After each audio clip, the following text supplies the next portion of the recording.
Ya, los fármacos antipsicóticos, lo primero que hay que ver es investigar un concepto. Hay como tres tipos de síntomas que se dan: síntomas positivos, los síntomas negativos y los déficits cognitivos. Ya, para los dos primeros hay fármacos. Los fármacos siempre van a ser más sensibles para los síntomas positivos que para los síntomas negativos, y para los síntomas cognitivos no tienen efecto farmacológico. Ya. La psicosis, ¿cierto?, es un estado clínico en que las personas tienen una disociación respecto a la realidad.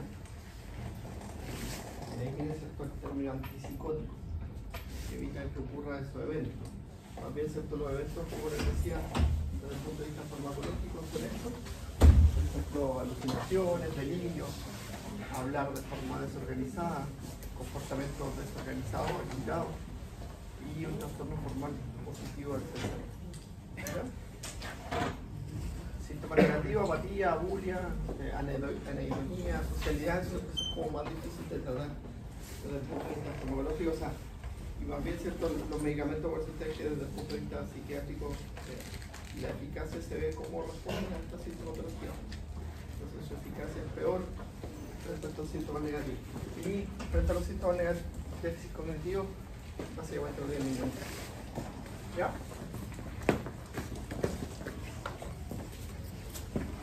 Están los trastornos psicóticos comunes, que también van a ver, están tratando del ánimo. Las características psicóticas es una depresión mayor con características psicóticas. La psicosis inducida por sustancias, normalmente vienen síntomas de abuso de sustancia o en el retiro de sustancias, la abstinencia. Demencia con características psicóticas, delirio con características psicóticas, trastorno psicótico breve, trastornos delirantes, trastorno esquizofrénico y esquizofrénico. ¿Ya? Los medicamentos actúan regulando principalmente el sistema dopaminérgico, que es el que tiene que ver con estas tres características. Ya, ahí tienen ustedes algunas de las vías dopaminérgicas que alguna vez tuvimos. Entonces los síntomas negativos tienen que ver más bien con la vía mesocortical, que se divide en mesolimbocortical, la vimos nosotros, ¿cierto? Y ahí está, ¿cierto?, la dividimos en mesocortical. Los síntomas negativos de corteza prefrontal, normalmente al igual que los pacientes con depresión, tienen asimetría prefrontal derecha, o sea, la corteza prefrontal derecha está reducida en su volumen. ¿Ya? También, ¿cierto?, hay cuando hay alguna afección de la vía mesolímbica que tiene que ver con la corteza del cíngulo anterior, ahí se manifiestan más los síntomas positivos. Y la otra, ¿cierto?, son las reacciones adversas. Las reacciones adversas de los medicamentos, que pueden generar manifestaciones extrapiramidales cuando afectan la vía nigroestriada, porque todos son antiodopaminérgicos. De algún modo, todos son antiodopaminérgicos, algunos tienen efectos sobre otros sistemas, pero en su mayoría son antiodopaminérgicos. Por lo tanto, van a generar sintomatología extrapiramidal, que es temblor de reposo, y también dificultad de hacer algunas actividades motoras finas. Y la otra manifestación adversa compleja que generan los medicamentos, cuando afecta la vía extrapiramidal, ¿afecta la primera o la segunda? ¿Cómo? Cuando afecta la vía extrapiramidal, ¿afecta la primera o la segunda? No, explíqueme eso. Aquí vimos la clase con Jimena. ¿Ya?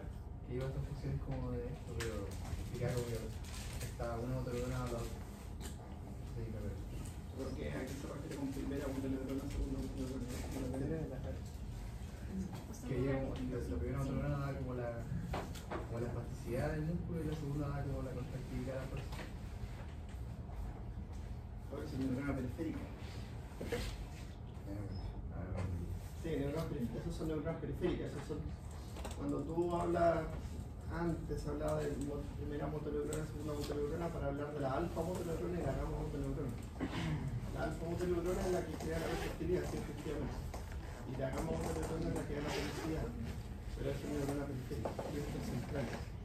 La vía nigrostriada, ¿cierto? Es la vía que conecta la sustancia negra con el cuerpo estriado y genera la desinhibición de los núcleos basales para gatillar el inicio del movimiento. Entonces, cuando esa vía no está regulada por dopamina, ¿cierto? Se manifiesta una desinhibición talámica que genera el temblor sensorial. El tálamo está mandando señales a la corteza y esas señales, ¿cierto?, de la corteza están inhibidas continuamente por el globo pálido.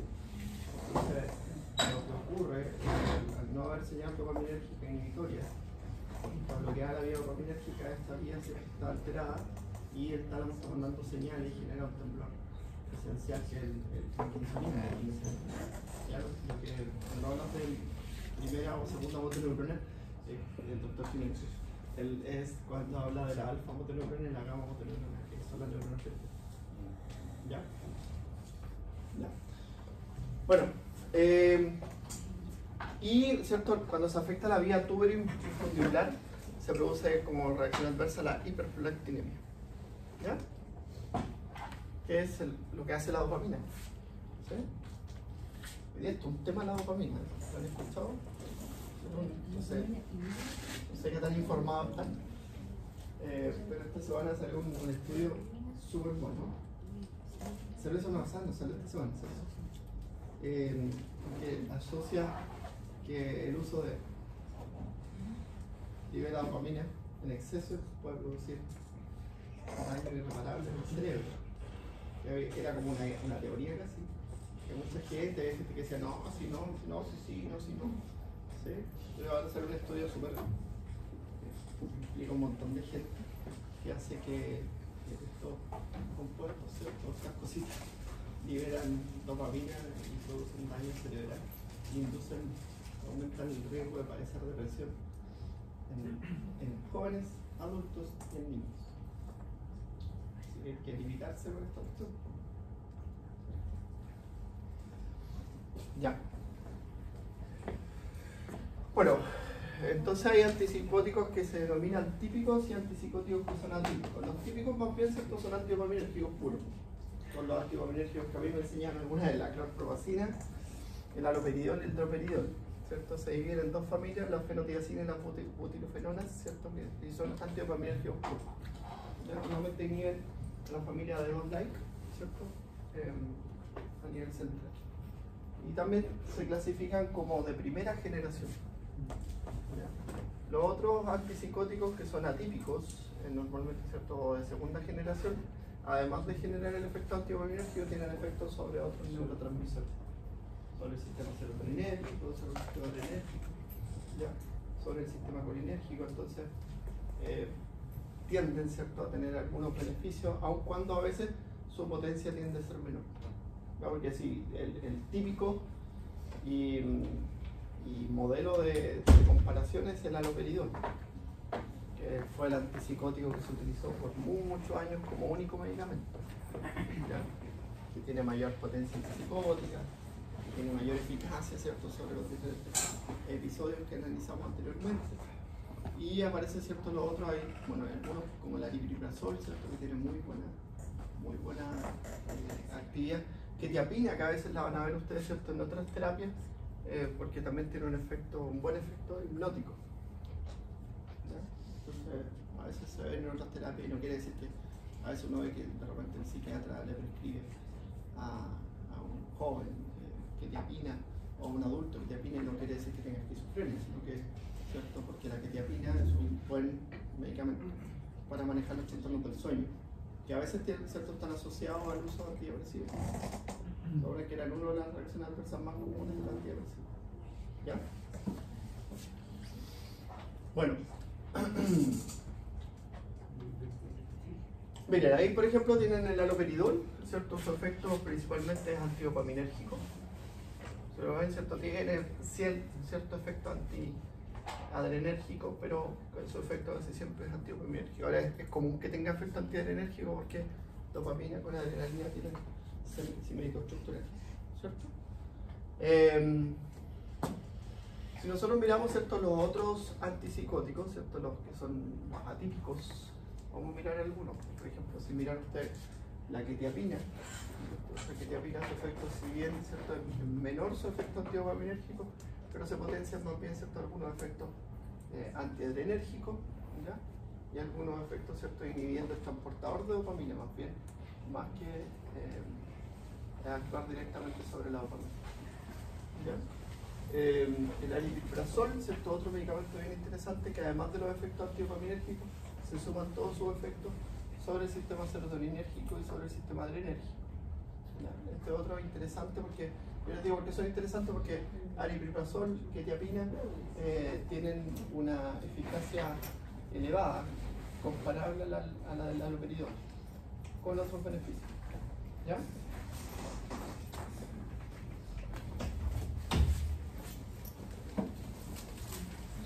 Aquí están en relación con la potencia. ¿Qué es la potencia? Vamos a tener efectos de la media, eso es el efecto. ¿Ya? Entonces ahí tienen, por ejemplo, si ustedes ven la potencia, los tres más implican una elevada potencia. Ahí está el haloperidol, ¿cierto?, que era el comparable. Y si se dan cuenta de los atípicos, el aripiprazol, ¿ya?, y la risperidona, ¿cierto?, son los que tienen mayor potencia comparable con la del haloperidol. ¿Ya? El poder sedativo, ¿cierto?, aparece con, como habíamos dicho anteriormente, con la quetiapina. El poder sedativo, ¿cierto? La clorpromacina, la clorpromacina es más como sedante, ¿ya? Se usa poco como sedante, sí, pero es un medicamento que tiene un efecto sedante importante. Pertenece a las fenotiacinas, que son sedantes. La familia de las fenotiacinas son todos sedantes, ¿ya? Si miran, la clozapina también tiene un efecto sedante importante, ¿cierto? La quetiapina, que habíamos conversado anteriormente, ¿ya? Hipotensión, que esa es la reacción adversa, una reacción compleja que puede producir cierta hipotensión. Si miran aquí, ¿cierto?, aparece la hipotensión. Bueno, la quetiapina tiene un leve riesgo, es más con la risperidona, ¿ya?, y con la clozapina, que se produce hipotensión.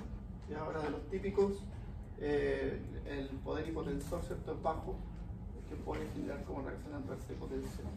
Y la sintomatología extrapiramidal, aquí en los típicos, si ustedes se dan cuenta, predomina el efecto extrapiramidal en los típicos, y los atípicos, lo que ha generado los atípicos es como disminuir esos efectos extrapiramidales. También disminuir la capacidad de producir hiperpractinemia se reduce con los atípicos. ¿Ya? Ahora, siempre hay un pero detrás, y el pero es que los atípicos tienden a ser mucho más costosos que los típicos. ¿Ya? Desde el punto de vista farmacocinética, vamos a mirar algunas características de la tabla. Siempre miramos algunas características farmacocinéticas, ¿cierto?, recordando la primera materia. Siempre si miran su volumen de distribución, no es problema, ¿cierto? Un volumen de distribución mayor a 1 siempre es un medicamento que tiene una alta distribución en todo el tejido y tiene que llegar a áreas complejas del sistema nervioso central, por lo tanto su volumen de distribución, ¿cierto?, es elevadísimo. ¿Ya? Tienen buena biodisponibilidad en general, ¿ya? Excepto la quetiapina, que tiene una biodisponibilidad bajita. Si tiene baja biodisponibilidad, ¿qué pasa con él?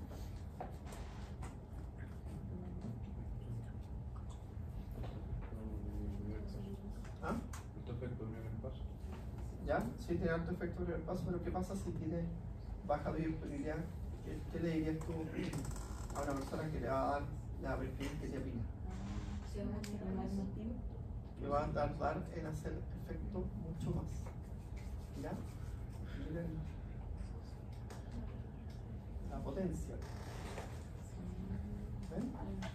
Esas cosas de la primera parte es súper importante. ¿Ya? Aunque una vez piensa que la farmacología en general es un descollo en el camino de aprenderme los fármacos. La farmacología en general siempre preocupa. Y tienen que aprender a leer estas cosas porque ustedes, ¿cierto?, están en un mundo cambiante en el que aparecen nuevos fármacos siempre. Yo después, más tarde, una por ahí tengo una clase de inmunofármacos, una familia gigante de medicamentos nuevos que se las espero dar el próximo semestre a ustedes en la clase. y uno le mira esto a los fármacos nuevos, su potencia, su biodisponibilidad, su vida media, ¿sí? Por dónde se eliminan, si generan o no generan metabolitos activos.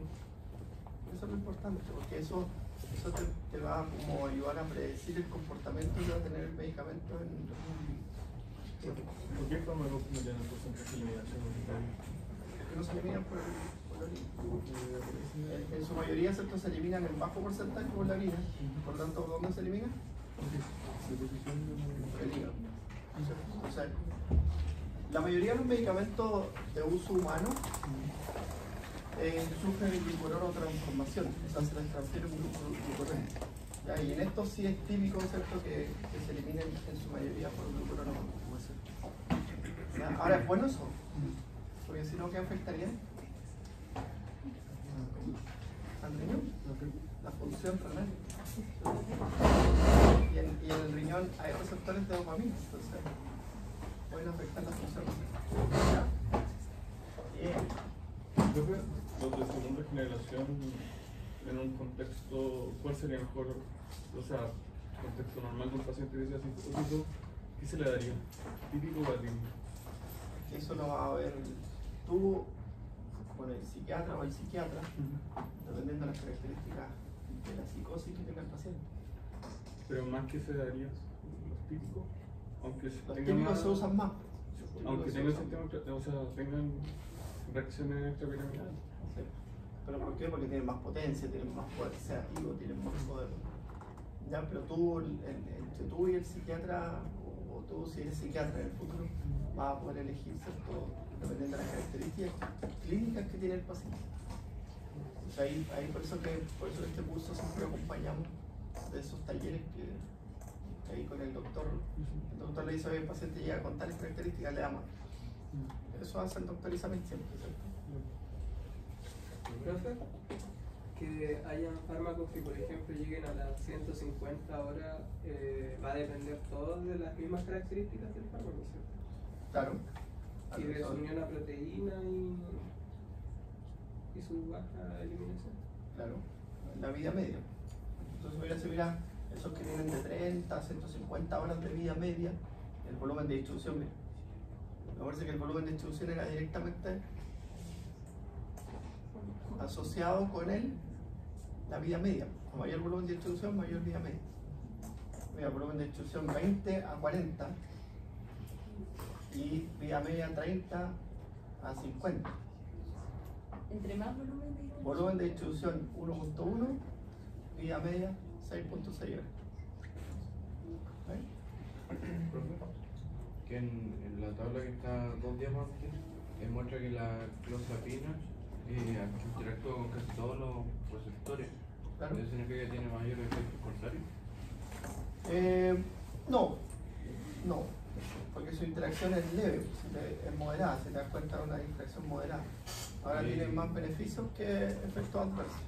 ¿Y eso, la clozapina, además, como sea antes, para qué no se usa? Es un antipsicótico. ¿Ya? Y se utiliza para tener principalmente efectos sobre los episodios, la sintomatología positiva. O sea, sobre las alucinaciones, sobre la ideación. ¿Sí? Y a veces lo ocupan cuando, por ejemplo, hay personas que producto del uso de otros medicamentos, ¿se acuerdan que vimos unos medicamentos la semana anterior que hacían que tuviesen visiones? Como sueños reales. Sí, sueños reales o visiones diarias, que a veces la gente terrible producto del medicamento. Y a veces lo usan, ¿cierto?, clozapina y quetiapina, como le decía, por esto, por el efecto.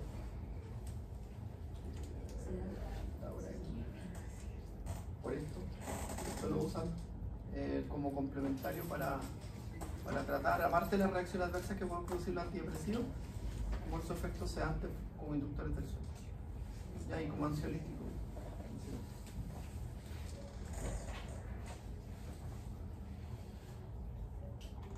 Bueno, entonces los antipsicóticos de primera generación, o los típicos, ¿cierto?, tienen una acción casi absolutamente antidopamínerica, ¿ya? Como dice ahí, ¿cierto?, van a, como tienen casi todo el mismo mecanismo de acción, normalmente su efecto antipsicótico es similar. Las reacciones adversas generan variaciones entre ellos. ¿Ya? Siempre, al igual que todos, afectan principalmente los signos positivos más que los negativos y no tienen acción sobre los signos cognitivos. ¿Ya? Y tienen más reacciones adversas dependiendo de si hay más dosis o menos dosis. O sea, no tienen una curva dosis-respuesta plana, sino que tienen una curva dosis-respuesta ascendente. ¿Ya? Y ahí está la clorpromazina, ¿cierto? Que se usa poco, por eso nada de la clorpromazina, ¿cierto? Es más, la clorpromazina, de hecho la clorpromazina se usa en algunos casos como un fármaco que inhibe el vómito. ¿Ya? Eso es como su uso más bien, pero y lo otro que tiene como uso la clorpromazina es como que tiene un marcado efecto sedante. ¿Ya? Ahora, como antipsicótico, ¿cierto? Tiene una potencia mucho menor, siempre va asociada a la dosis, entonces si le damos más dosis, más efecto sedante, por lo tanto, ¿cierto? Casi un sedante puro. Ya, el otro medicamento, ¿cierto? El haloperidol, que sí es el antipsicótico típico, ¿cierto? Tiene una elevada potencia antipsicótica, o sea, tiene una rapidez en generar su efecto y tiene una eficacia también elevada como antipsicótico, sobre todo para los signos positivos. ¿Ya? Es antiemético, tiene escasa capacidad de producir sedación y signos de bloqueo adrenérgico, porque eso es, signos de bloqueo adrenérgico es la hipotensión. ¿Ya? Otra cosa que es interesante es que su índice terapéutico es elevado. ¿Qué significa eso?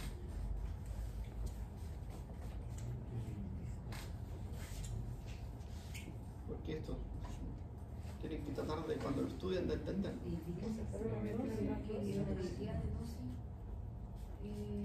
Tú puedes variar bastante la dosis sin generar signos de toxicidad. ¿Ya? Y en este sí que se varía harto la dosis. ¿Ya?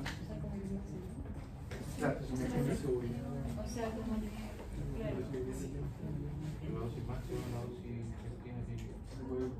Ya puedes variar la dosis, pero lo que dijeron después está mal. No puedes cambiar la dosis, ¿cierto? Pero el índice terapéutico quiere decir, el índice terapéutico parece que en la lomita de la curva, eso te quiere decir que tú vas a tener efectos terapéuticos cuando superes la concentración mínima efectiva, desde ese rango hasta la concentración máxima. ¿Ya? Y eso significa un índice terapéutico. El margen de seguridad es hasta la tóxica. hasta la tóxica. Y eso sí no lo tiene. ¿Ya? Eso sí no lo tiene. Acuérdense, mira. Concentración mínima efectiva, concentración mínima tóxica. ¿Ya? Un índice terapéutico es esto. Entonces quiere decir que yo, al lograr esta dosis, ya tengo una efectividad elevada en distintos niveles de. ¿Ya? Hay algunos, ¿cierto? Hay algunos que su índice terapéutico, ¿cierto? Es limitado, entonces tienen que llegar, normalmente su eficacia está por aquí. Cuando logran esas concentraciones, entonces es limitante para esos medicamentos lograr concentración farmacológica elevada. ¿Ya? Cuando tiene un índice terapéutico amplio, tú con una dosis mínima puedes lograr lo que buscas. Entonces, la dosis de haloperidol varía mucho. ¿Sí?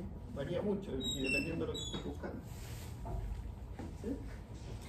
Pues a veces tú con una dosis baja tienes una respuesta y esa dosis baja, ¿cierto? Evita, por ejemplo, la aparición de sintomatología extrapiramidal, que es la reacción adversa más común. Entonces tú puedes ir cambiando la dosis, ¿sí? Y si, por ejemplo, es necesario, pero el riesgo es que va a ir apareciendo más reacciones extrapiramidal. La extrapiramidal son las reacciones de movimiento espontáneo en reposo. ¿Ya? Bueno.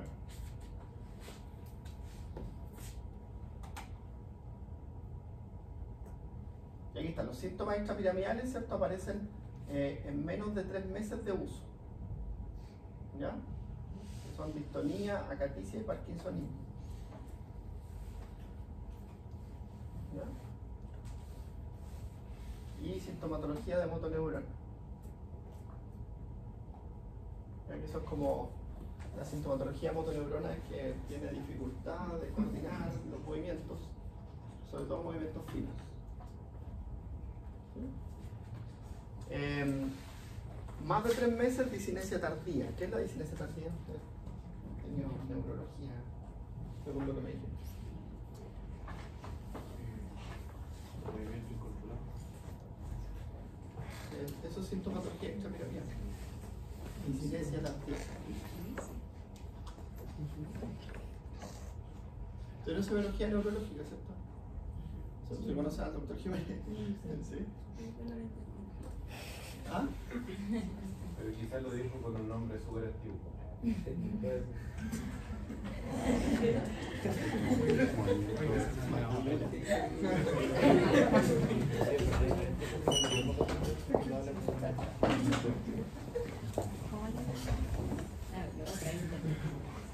Bueno, pero ustedes, señores jóvenes, el doctor Jiménez es una eminencia. Deberían sentirse orgullosos de la clase.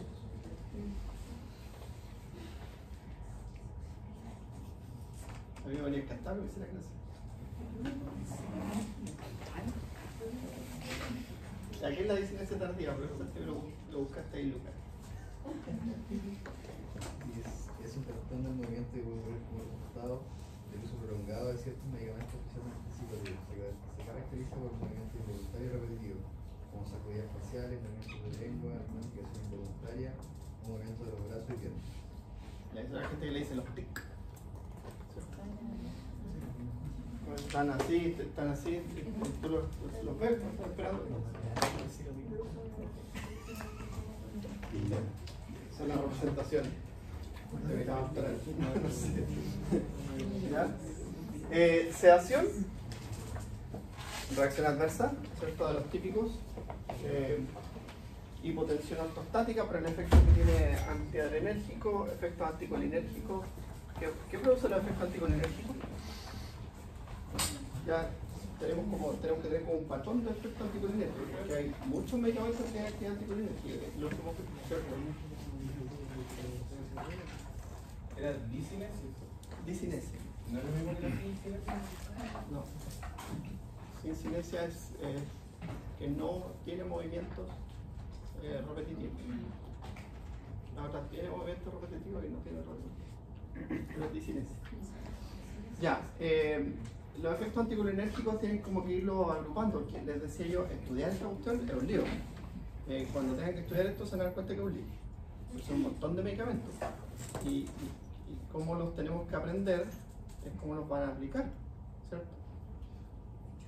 La memoria no va mucho, ¿sí? Entonces los efectos anticolinérgicos siempre agrúpenlo así. Sequedad bucal, ¿sí? Enrojecimiento de la piel,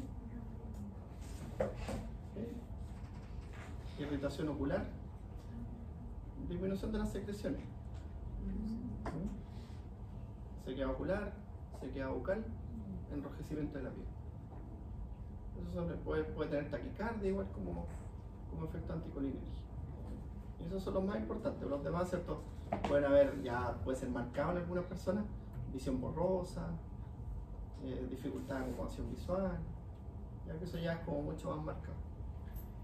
Y ahí solo los vas a tener con los que tienen más volumen de distribución. ¿Ya? Bueno, síndrome neuroléptico maligno, que se caracteriza por hipertensión, rigidez y aumento de la temperatura, que está muy asociado a esto, ¿ya? Y una arritmia, que es prolongación del intervalo QT. ¿Sí?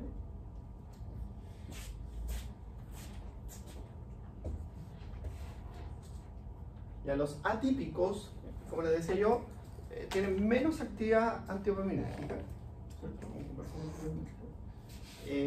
Ahora, van a tener efectos sobre otros neurotransmisores, pues tienen, por ejemplo, bloqueo del receptor 5-HT2A, agonismo parcial del receptor de dopamina tipo 2 y mayor bloqueo de los receptores muscarínicos tipo 1. ¿Ya? Otra cosa que hacen, ¿cierto?, relativa selectividad sobre la unión mesolímbica, ¿cierto? Del receptor D2. ¿Para qué sirve eso? Mayor selectividad mesolímbica del receptor D2.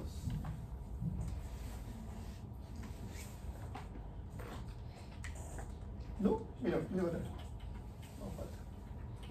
Lo importante es que síntomas positivos. Esta unión, la mesolímbica, es la que genera los síntomas positivos, ¿ya? Y son las que se buscan con todas las sustancias prohibidas, ¿ya? Por lo tanto también sirve para tratar algunas adicciones. ¿Vale? O sea, por ejemplo, la quetiapina se puede complementar, un medicamento de este tipo, se puede complementar en la terapia para el tratamiento alcohólico, el tratamiento del alcoholismo.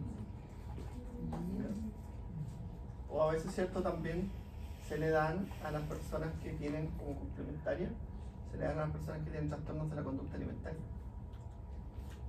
¿ya? Asociado a algún trastorno asociado a estrés. ¿Ya? Bueno, miren aquí. Entonces, ahora tienen menor incidencia de sintomatología extrapiramidal, producto de menor afinidad, ¿cierto?, por los receptores dopaminérgicos. Ahí está la clozapina, la risperidona, la olanzapina y la quetiapina. Ya falta la aripiprazol aquí, que es el más común, otro de los comunes, pero están en esta tablita, ¿cierto?, que es el Flores. Entonces, para los síntomas psicóticos, ¿cierto?, la clozapina, y esto habla del perfil clínico, ¿cierto?, como la respuesta clínica, clozapina, ¿cierto?, muy bien para los síntomas psicóticos. La quetiapina, ¿cierto?, tiene una actividad menor, moderada, para los síntomas psicóticos. Y la olanzapina, ¿cierto?, su actividad, ¿cierto?, es cuestionable o desconocida, si está en 3 puntos o si es potencia media. ¿Ya?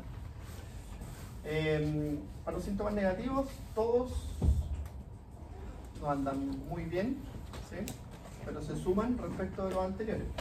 Los anteriores, ¿se acuerdan que no hablamos de los síntomas negativos? Aquí sí hablamos de los síntomas negativos, ¿cierto?, con una eficacia débil. Para los síntomas cognitivos, también clozapina, por ejemplo, risperidona para los síntomas cognitivos tienen cierta, también cuestionable. Los síntomas de humor, la refractariedad de los síntomas, ¿cierto?, la clozapina, la refractariedad es cuando no responden a otros atípicos, a los típicos o a otros atípicos, y siguen teniendo la sintomatología, siguen teniendo la sintomatología, en eso la clozapina, ¿cierto?, es superior por sobre el otro. Profe, ¿el cuadro, este cuadro es de las cosas que, para qué sirven o lo que hace? Eficacia clínica. Eficacia. Su eficacia clínica sobre los síntomas psicóticos, los síntomas negativos, los síntomas cognitivos, los síntomas de humor, la sintomatología refractaria. ¿Ya? ¿Ya? El extrapiramidalismo, ¿cierto?, con los atípicos se da casi solo con la risperidona. ¿Ya? Y la hiperprolactinemia, risperidona. El que más, o sea, de elegirlo, está el riesgo ese de producir hiperprolactinemia, que eso produce ginecomastia, galactorrea. Y la hiperprolactinemia produce todos los cambios que produce la hiperprolactinemia.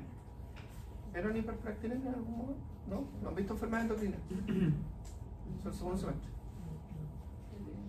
La hiperprolactinemia produce, por ejemplo, produce hirsutismo. Entonces aparece pelo por todos lados. ¿No? Y produce galactorrea, ginecomastia en hombres y mujeres. Los síntomas son en hombres y mujeres. También produce amenorrea, deja de llegar la menstruación, ¿cierto? Y también produce infertilidad. Con eso. Habría que evitar dar risperidona en mujeres con parto. Depende. Porque si ya están con un aumento prolactina. No, en el posparto no hay aumento de prolactina. La proorfina, ¿cuándo aumenta, Vicente? Yo se lo enseñé. 2 meses. En el segundo tercio de la gestación y después se normaliza.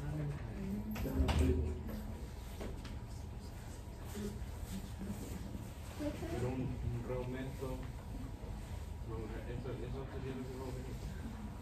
Claro, pero depende de lo que tú quieras. Pues, por ejemplo, si esa persona quiere volver a tener hijos, un fármaco que no deberías considerar. ¿Ya?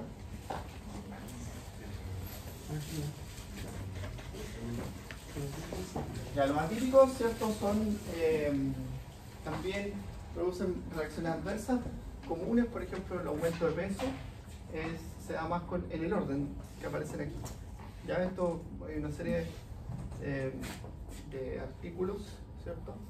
Que se resumen en algunos meta-análisis, algunos ensayos clínicos, ¿cierto? Que muestran los resultados y por eso están así ordenaditos. Entonces, el que más produce aumento de peso es la clozapina, el que menos produce aumento de peso es la lipidemia. Y así van en ese orden. Hiperglicemia y dislipidemia se da casi siempre con clozapina. ¿Ya? Entonces ahí vas a considerar si el paciente tiene algún tipo de diabetes o tiene una enfermedad asociada al colesterol, que son las dislipidemias. ¿Ya? Extrapiramidalismo más con la risperidona, y con el que menos se produce es con la clozapina. ¿Ya? Sedación se produce más con la clozapina y menos con la quetiapina, pero estos tres son los que producen sedación. ¿Ya? Hipotensión con la clozapina y la risperidona, arritmias y prolongación del QT con todos, efecto anticolinérgico con todos porque tienen más efecto antimuscarínico. Síndrome metabólico, creo que es síndrome metabólico.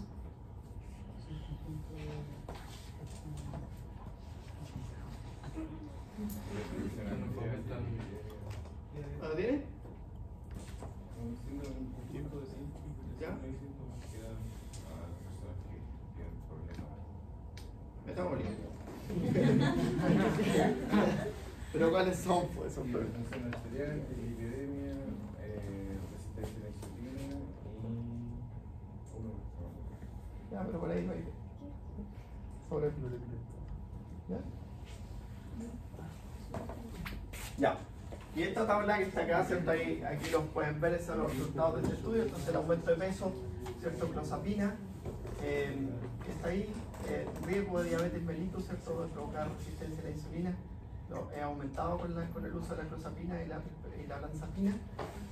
Riesgo de dislipidemia también, clozapina y olanzapina. ¿Ya? Y ahí tienen, siempre estos estudios, acuérdense estos gráficos, lo hemos mostrado un montón de veces. Entonces me puedo tentar con uno de esos gráficos. Si tienen el placebo, ¿cierto? La variación de peso con el placebo, no hay variación de peso. Entonces obviamente el que se aleja más del placebo es el que tiene más variación de peso. Y ahí está la clozapina. ¿Ya? Acuérdense, entiendan el gráfico. 0, ¿cierto? ¿Sí? El placebo es menos que 0. No hay variación de peso. Incluso puede haber disminución del peso. Claro. Y ahí, mira, de los que la ciprasidona y la molindona, ¿cierto? Son los que menos incluso se comportan muy similar al placebo respecto del aumento de peso. Pero los que más producen cambio en el peso, la clozapina y la olanzapina. ¿Ya? La risperidona, el haloperidol. Y estos están lejos del efecto 0, que no producen variación de peso. ¿Ya? Entonces, ¿cuál es otro gráfico? ¿Cómo se llaman? Caja de bigote. ¿Qué representan los bigotes? El rango. ¿Y la caja? El promedio de la desviación estándar.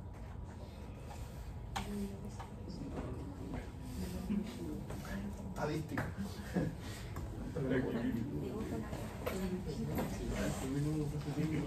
Eso servía la estadística. Ya, la clozapina, ¿cierto? Entonces, medicamentos que llamamos, ¿qué características hemos dicho la clozapina? Y se resume en la diapositiva. El estadounidense. Anteriormente, la diapositiva anterior dijimos que era el que producía mayor aumento de peso. En algún momento dijimos que también era un medicamento que tenía un elevado poder sedante. ¿Cierto? Ya. Entonces, tiene afinidad débil por los receptores dopaminérgicos, como todos los atípicos. Tiene mayor afinidad por los receptores D4, por los 5-HT2, por los 5-HT2C. Eso no es importante que se lo sepan, sino que ustedes tengan un conocimiento aquí que diga la clozapina tiene débil actividad dopaminérgica, tiene más actividad antiserotoninérgica. ¿Ya? Y también, ¿cierto?, tiene efecto antimuscarínico y antihistamínico. Y por eso tiene efecto sedante. ¿Ya? Ahora,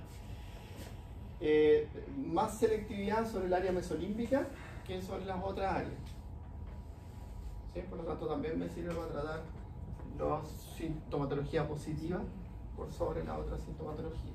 Y también le podría servir a usted para tratar algún tipo de adicción, ya como complementario a la terapia de algún tipo de adicción. ¿Ya? Ahora, eso tienen que explicarlo, ¿no? Tienen que explicarlo, porque a veces pasa que las personas que, por ejemplo, tienen alcoholismo y usted me da quetiapina, clozapina, ¿cierto? Como para ayudarlo, porque dice, oye, no puedo cargar mío si no tomo. Entonces, leen y clozapina antipsicótico. Se sienten mal. ¿Ya? Y eso lo hacen en la soledad de su hogar. ¿Sí? Entonces tiene que explicarle a usted que el medicamento está clasificado dentro de un antipsicótico, pero se lo dieron porque tiene un efecto, buen efecto sedante, porque actúa sobre el área mesolímbica que controla esta adicción y de una forma sencilla. ¿Es más sedante que la Sí. Sí, la clozapina y la quetiapina son los mejores sedantes del grupo. ¿Ya? Ahora, la risperidona es buen antipsicótico, porque tiene más reacción adversa. ¿Ya? Bueno, por ejemplo, algunos aspectos cognitivos, ¿cierto? El recuerdo inmediato, el recuerdo diferido, la fluidez verbal, ¿cierto? Que son más bien cosas que pueden mejorar, porque hay personas que tienen esquizofrenia que cuando están más como sintomatológicos se les entiende poco lo que hablan. Entonces eso es una cosa interesante que mejora. Bueno, y lo otro, ¿cierto?, son sus reacciones adversas que están aquí, ¿cierto? Que, por ejemplo, la granulocitosis, que es importante. ¿Por qué la granulocitosis es importante? Cuando uno ve granulocitosis, anemia plástica y esas cosas en algunos fármacos. Pues mira, a pesar de que su prevalencia, el riesgo acumulado es del 0,7%, eso es bajo. ¿Sí? El riesgo acumulado, ¿cierto?, en el tiempo, al primer año. Pero eso es grave. La granulocitosis, la anemia plástica son un tipo de leucemia. Entonces son complejos. ¿Ya? Bueno, si el riesgo, ¿cierto?, aparece durante el tercer mes, hay que suspender la terapia y cambiar el medicamento. Así se hace con estos medicamentos. ¿Ya? Tiene menor recurrencia de producir, ¿cierto?, hiperprolactinemia, y obviamente la retirada del medicamento, como todos los medicamentos del sistema nervioso, tiene que ser gradual, porque si no existe el riesgo del rebrote psicótico. ¿Ya? Risperidona, dijimos, más síntomas extrapiramidales, mayor capacidad de producir hiperprolactinemia, pero mayor eficacia antipsicótica. ¿Ya? ¿Ya? Entonces, bueno, actúa también sobre los receptores dopaminérgicos tipo 2. También tiene efecto antiserotoninérgico, ¿ya?, y antiadrenérgico. ¿Ya? Ahora, el tiempo de latencia es de 3 semanas. ¿Qué significa eso? 3 semanas Empiezan a aparecer, ¿cierto?, las mejorías clínicas.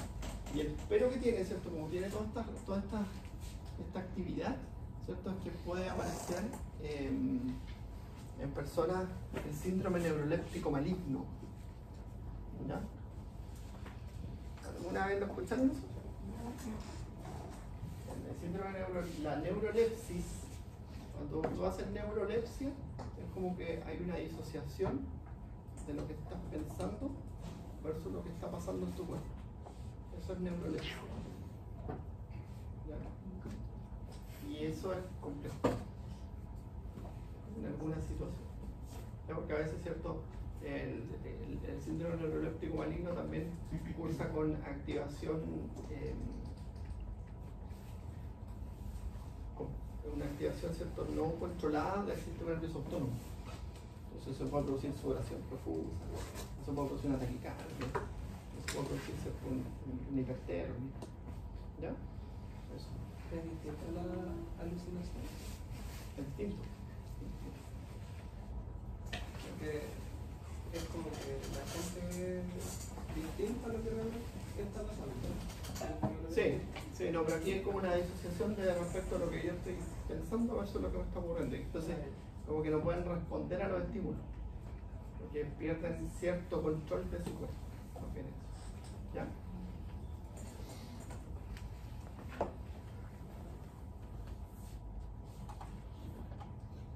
Profe, ¿el síndrome neuroléptico es solamente en Parkinson o se puede producir en otras personas?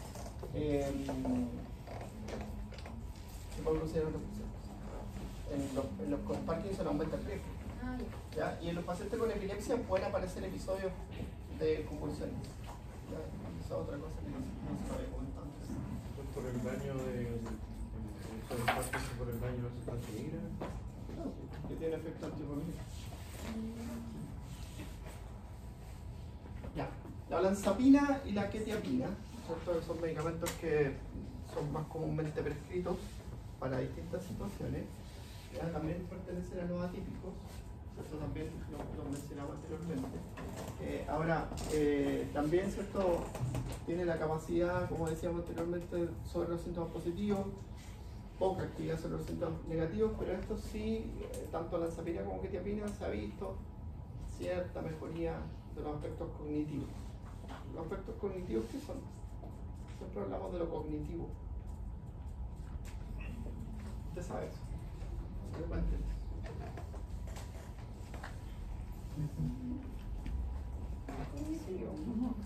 Sí, porque uno dice siempre cognitivo. Cognitivo es que mejora la capacidad de realizar tareas de la vida diaria.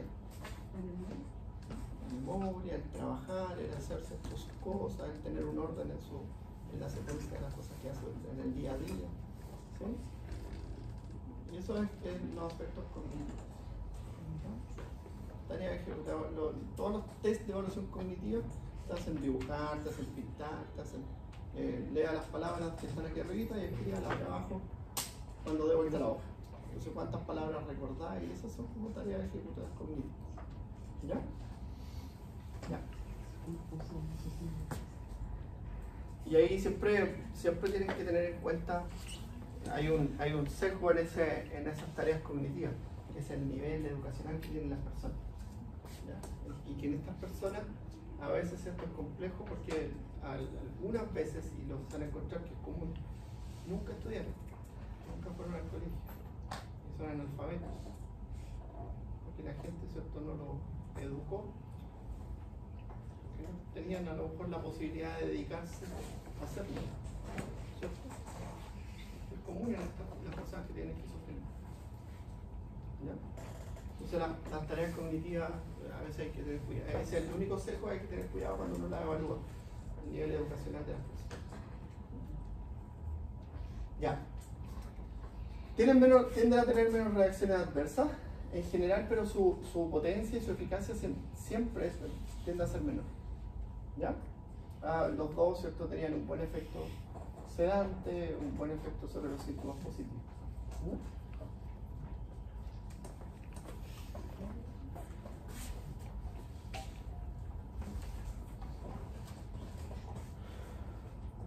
Quetiapina, ¿cierto?, también disminuye los niveles de hormonas tiroideas, pero es reversible a la terapia y es reversible a la dosis, también es dosis dependiente. La ciprasidona y el aripiprazol, otros dos medicamentos también atípicos. Veamos algunas de sus características distintas nada más.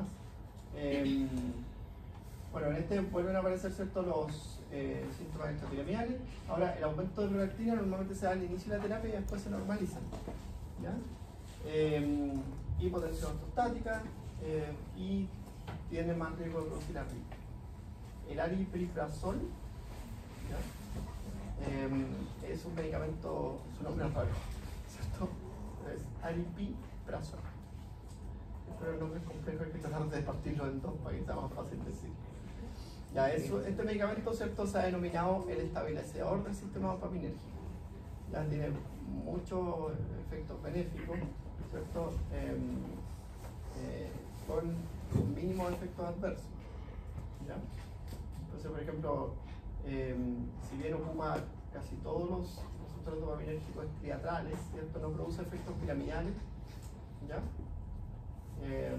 Y no afecta, ¿cierto?, también a los receptores muscarínicos, por lo tanto no tiene efecto anticolinérgico. Ahora sí, si lo miramos, vamos para atrás, porque siempre tienen que ir haciendo como ese juego que hacemos aquí, ¿cierto? Si mira el aripiprazol, su potencia antipsicótica es buena y su efecto sedante es menor, ¿ya? No genera hipotensión y la capacidad de producir sintomatología extrapiramidal está baja. ¿Cuál medicamento? Ya, este medicamento, la sulpirida, ¿ya?, es un medicamento muy particular, ¿ya?, porque es un antidopaminérgico, pero este sí produce aumento de la prolactina. Y mira para qué se usa, porque produce aumento de la prolactina. Se usa para tratar la depresión postparto. La depresión postparto, que no es una depresión, sino que es un estado psicótico. ¿Ya? Suena feo, pero es así, porque se produce por un desbalance hormonal y genera una descarga de dopamina que se exacerba, por ejemplo, con todo lo que pasa a la mujer después del parto, que eso no lo pasamos nosotros, pues chiquillos, una lata, que podemos ayudar, pero hasta cierto punto. No duermen, básicamente no duermen durante muchos meses. ¿Sí? Las guaguas despiertan, tienen ciclos de 3 horas. Duermen, comen, se hacen. Duermen, comen, se hacen. Duermen, comen, se hacen. Ciclos de 3 horas. ¿Ya? Entonces, no duermen, hay un desbalance hormonal y además hay una poca aceptación de sí misma, porque hay cambios físicos. Entonces, se suman todas esas cosas y en algunas mujeres que son susceptibles se desarrolla esta depresión postparto. ¿Ya? Por lo tanto, hay que hacer un acompañamiento absoluto de las mujeres en el posparto. Y es bien compleja esa situación, porque esa situación produce excesos de dopamina en el cerebro y además de sentirse horrible, hay mujeres que pueden atentar contra la vida del bebé. A veces, ¿cierto? Además no producen leche por el exceso de dopamina. Entonces se empieza a generar como un círculo de cosas, un saco de cosas negativas que es bien compleja de tratar. Ya, algunas personas, ¿cierto? Incluso, no sé si estará bien o estará mal, pero en algunas personas, ¿cierto?, que el ginecólogo observa algunas conductas o características, se lo dan como, se lo prescriben antes del parto, para que se estabilicen la terapia, ¿cierto?, hasta después del parto. O si ha tenido antecedentes anteriores de depresión postparto, se los dan antes del parto para estabilizar el proceso. ¿Ya? Ahora, el efecto adverso es benéfico en este caso porque aumenta la producción de leche. ¿Ya? La depresión por parto, más o menos, ¿cuánto tiempo después del parto recién se desarrolla? Por semana, sí, días, semanas, es variable. ¿Ya? Es bien compleja, súper compleja. Ya no posee acción sedante, no modifica los parámetros cardiovasculares principalmente, ya, y tiene una muy buena tolerancia. Sobre todo se utiliza, y también se utiliza como antipsicótico en pacientes adultos mayores. ¿Ya?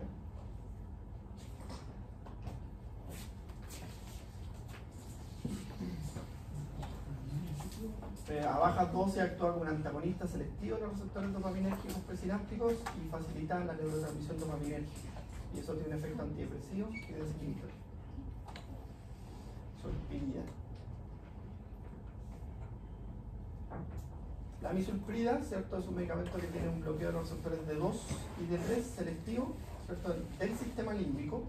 Ya son medicamentos de última generación, ya que afectan los síntomas positivos tanto como los síntomas negativos.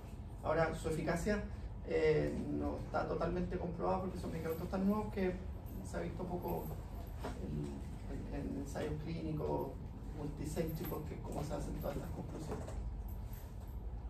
Y la pimavanserina, ¿cierto? Es un agonista inverso de los receptores 5-HT2A. ¿Qué significa que sea agonista inverso?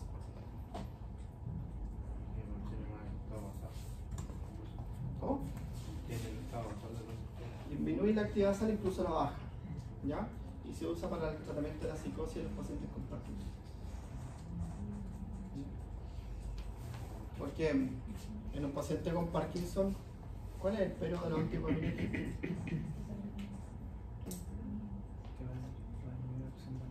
¿Sí?